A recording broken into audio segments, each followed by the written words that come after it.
You made a decision today, and if someone asked why, you would probably have a reason, a clear one that makes sense.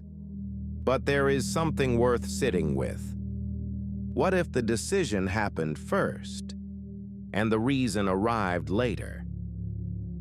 Most of us experience decisions as something deliberate.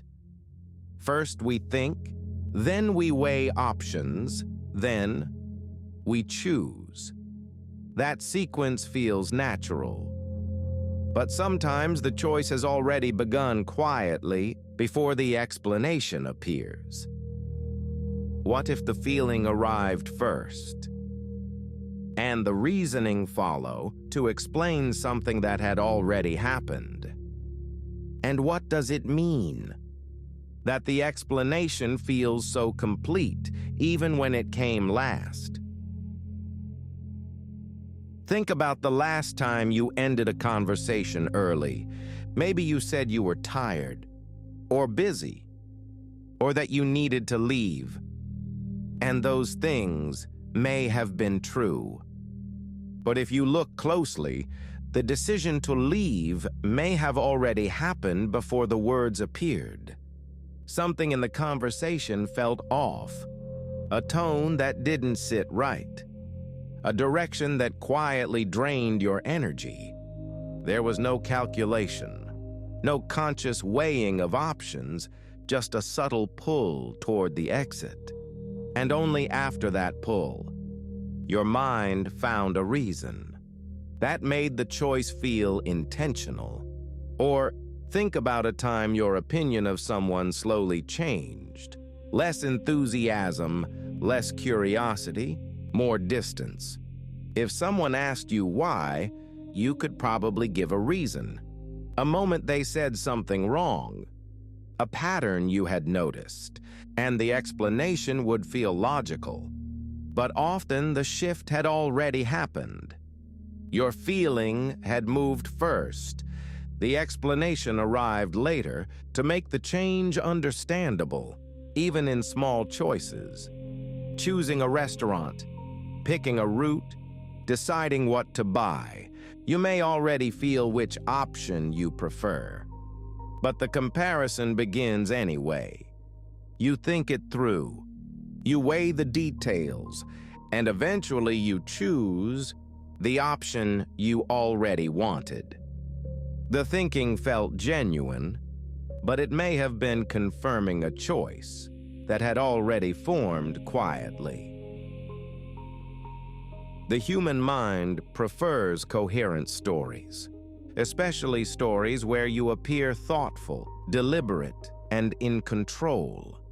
So when a feeling moves first, when tension appears, or interest fades, before words can explain it, the mind does something subtle. It builds a narrative, not to deceive you, but to organize experience.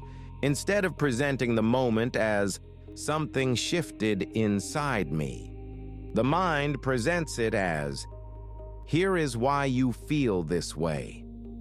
A cause, a justification, a sequence that places reasoning neatly before the decision.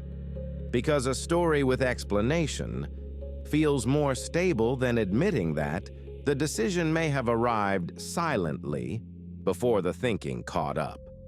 So the explanation forms quietly, convincingly, and by the time you hear it, it already feels like it was there from the beginning. But often it was the final step, the mind's way of closing a story that started somewhere deeper. This is why two people can make the same decision and give completely different reasons for it. Both explanations feel sincere. Both feel thoughtful. But beneath both, something may have moved first. A signal that didn't need language. A conclusion forming quietly beneath conscious awareness. And the reasoning that followed simply explained what had already been decided. This isn't a flaw in how the mind works. It is part of how it keeps experience coherent. It allows you to feel oriented in your own choices, like someone who understands why they do what they do. But when you begin to notice the gap, the small moment between the feeling and the explanation that follows, something shifts. You begin to observe yourself differently, sometimes catching the reason, arriving just a moment too late to have been the cause. The next time you find yourself with a clear explanation for something you chose, it may be worth asking a quieter question, not to doubt the reason, but simply to wonder whether the feeling had already been there a little longer than the explanation suggests. Because sometimes the mind has already decided, and the story you hear afterward is simply how it makes that decision to feel understood.